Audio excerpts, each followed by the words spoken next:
अस्सलाम वालेकुम स्टूडेंट्स, कैसे हैं आप सब। अगर आपने अभी तक मेरे चैनल को सब्सक्राइब नहीं किया तो मेरे चैनल को सब्सक्राइब करें और बेल के नोटिफिकेशन को प्रेस कर दें ताकि जो मेरी आने वाली लेटेस्ट वीडियोस हैं वो आप तक पहुंच जाएं। आज की जो मेरी वीडियो है इसमें मैं सप्लीमेंट्री प्रॉब्लम नंबर 66 को एक्सप्लेन करने लगी हूँ। तो सबसे पहले क्वेश्चन की स्टेटमेंट देखते हैं। स्टेटमेंट में क्या लिखा हुआ है, find the acute angle between the surfaces. Surfaces मेरे पास कोई से दो गिवन है, ठीक है, और वो सर्फेसिस है x y square z is equal to 3x plus z square and 3x square minus y square plus 2z is equals to 1 at the point 1 minus 2 1। हमारे पास कह लें जो क्वेश्चन है इसमें वो ये कह रहे हैं कि हम लोगों ने बेसिकली फाइंड आउट करना है एक्यूट एंगल, मतलब दो सरफेसेस गिवन है और उनके दरमियान का एक एंगल फाइंड आउट करना है। और इसके अलावा उन्होंने पॉइंट भी बता दिया है। पॉइंट कौन सा है, 1 माइनस 2 और 1 पे, ठीक है। मतलब अब जो पॉइंट है उसको देख के पता लग रहा है इसमें एक्स वाई जी तीनों एक्सेस आ रहे हैं, ठीक है। तो हम लोगों ने इसके अकॉर्डिंग इस क्वेश्चन को सॉल्व करना है। तो सबसे पहले अगर इसका सोल्यूशन देखें तो कुछ एक्सप्लेनेशन लिखी हुई है, उसको रीड करते हैं। लिखा हुआ है the angle between the surfaces at the point is the angle between the normals to the surfaces at that point। कह रहे हैं कि हम लोगों ने अगर एंगल सर्फेसिस का फाइंड आउट करना है, ये वो एंगल होता है जो उस सर्फेस का नॉर्मल का एंगल फाइंड आउट करना होता है। तो सबसे पहले हमने उस क्वेश्चन को सॉल्व करने के लिए, मतलब एक्यूट एंगल फाइंड आउट करने से पहले हमें उसके नॉर्मल्स का पता होना चाहिए।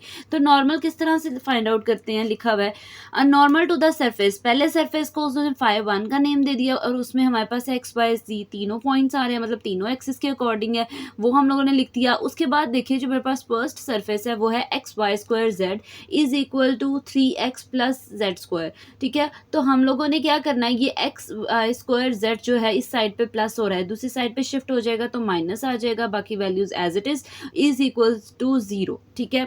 अब यहाँ पे इक्वल के बाद 0 क्यों लिखा है, क्योंकि इक्वालिटी के बाद कोई ना कोई कांस्टेंट होता है गिवन सर्फेसिस पे। यहाँ पे नहीं है तो हम लोगों ने उसको 0 रख दिया, क्योंकि वहाँ पे कोई भी नंबर नहीं बचा। जहाँ पे कोई नंबर नहीं बचता वहाँ पे 0 लिख देते हैं, ठीक है।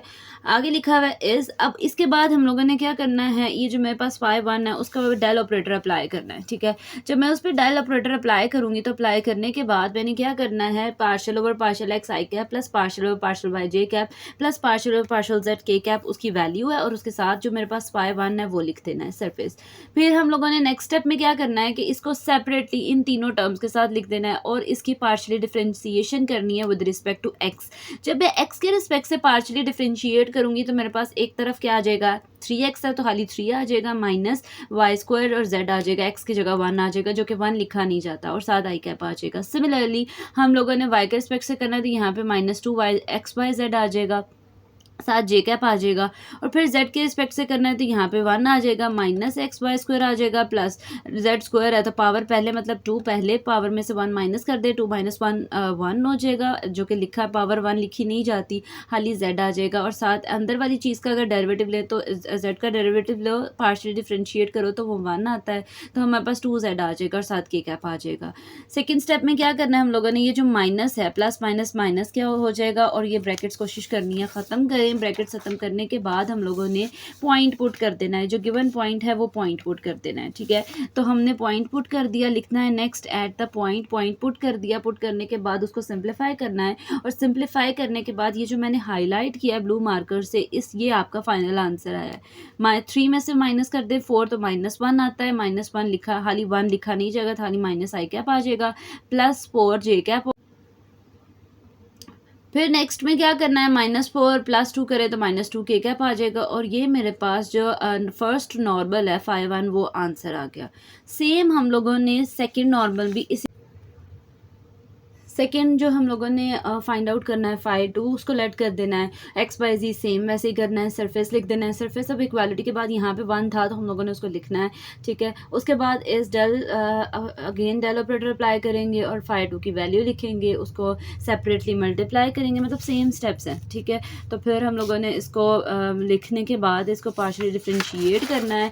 पहले तो पार्शियली डिफरेंशिएट करेंगे एक्स के रिस्पेक्ट से, फिर वाई के रिस्पेक्ट से, फिर जेड के रिस्पेक्ट से, तो मेरे पास कुछ फाइनल रिजल्ट इस तरह से पे आएगा। फिर हम लोगों ने पॉइंट्स पुट करने हैं, लिख दिया एट द पॉइंट 1 -2 1, ठीक है। पॉइंट पुट करने के बाद हम लोगों ने जो फाइनल रिजल्ट है उसको मैंने ब्लू मार्कर से हाईलाइट किया, वो आ गया है 6 i cap plus 4 j cap plus 2 k cap, ठीक है। ये दोनों रिजल्ट्स आ गए हैं। फिर हम लोगों ने नेक्स्ट स्टेप में क्या करना है, लिख देना है now at the point 1 -2 1 we have. अब हम लोगों ने acute angle basically find out करना है, और एक्यूट एंगल जो है वो कॉस थीटा, मतलब थीटा जो है फॉर्मूला ये वाला अप्लाई होगा, ठीक है। मतलब अगर आपको प्रीवियस बुक का अगर फॉर्मूला याद हो तो वो क्या होता था, A dot B is equal to A का मैग्नीट्यूड बी मैग्नीट्यूड और आगे कॉस थीटा। तो सेम वही फॉर्मूला है, इसमें हम ए और बी को लेट कर रहे हैं, डेल फाई 1 डेल फाई 2, ए का मैग्नीट्यूड बी का मैग्नीट्यूड कॉस थीटा, ठीक है। तो इसकी जगह जो वैल्यू फाइंड आउट किया डेल फाई 1 वो लिख दी, डेल फाई 2 जो वैल्यू फाइंड आउट किया वो लिख दी, और इस साइड पे हम लोगों ने इसको मैग्नीट्यूड की फॉर्म में लिख देना और साथ कॉस थीटा, क्योंकि एंगल हमें नहीं पता, ठीक है। और इसके बाद हम लोगों ने नेक्स्ट स्टेप क्या करना है, इनको मल्टीप्लाई कर देना है। आई डॉट आई भी 1 होता है, जे डॉट जे भी 1 होता है, और के डॉट के भी 1 होता है।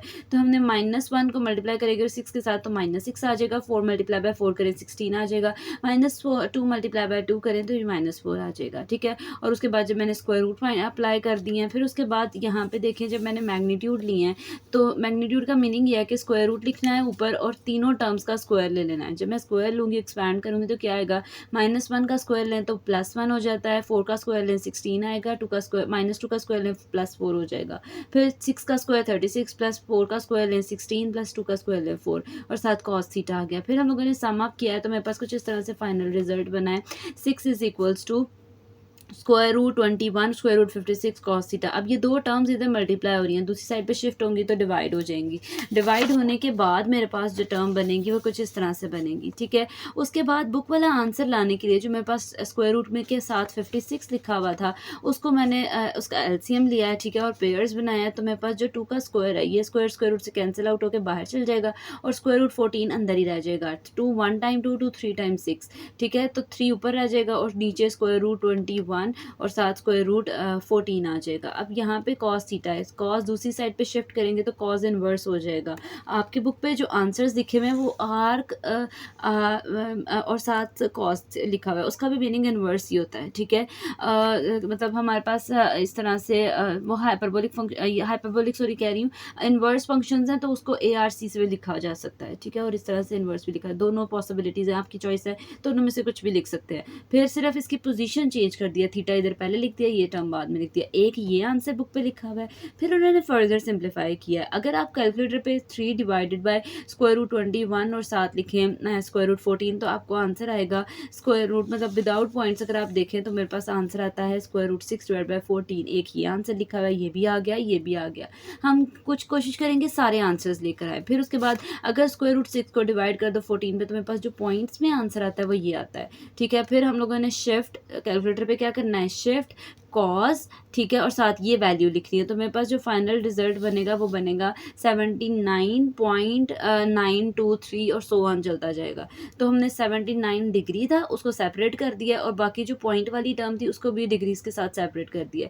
बुक वाला आंसर लाने के लिए जो मेरे पास पॉइंट वाली टर्म है इसको मल्टीप्लाई बाय 6 करेंगे कैलकुलेटर्स पे, 0.923 मल्टीप्लाई बाय 6 तो मेरे पास 55 आ जाएगा। साथ इसके ऊपर ये अब मिनट्स में आ गया, ये डिग्रीज है ये मिनट्स है। अगर इसके बाद भी वैल्यू अगर मेरे पास जो आती 55 पॉइंट आगे समथिंग आता तो फिर अगेन पॉइंट वाली वैल्यू को लेते और उसको फिर मल्टीप्लाई बाय 6 करते तो वो सेकंड्स में आ जाना था। लेकिन आपके बुक पे यहाँ तक ही आंसर है तो 79 डिग्री है प्लस 55 सेकंड्स है। इन दोनों को सम प्लस का मतलब है ये इकट्ठे इस तरह से कंबाइन करके लिखे जा सकते हैं और यही आपका फाइनल आंसर है।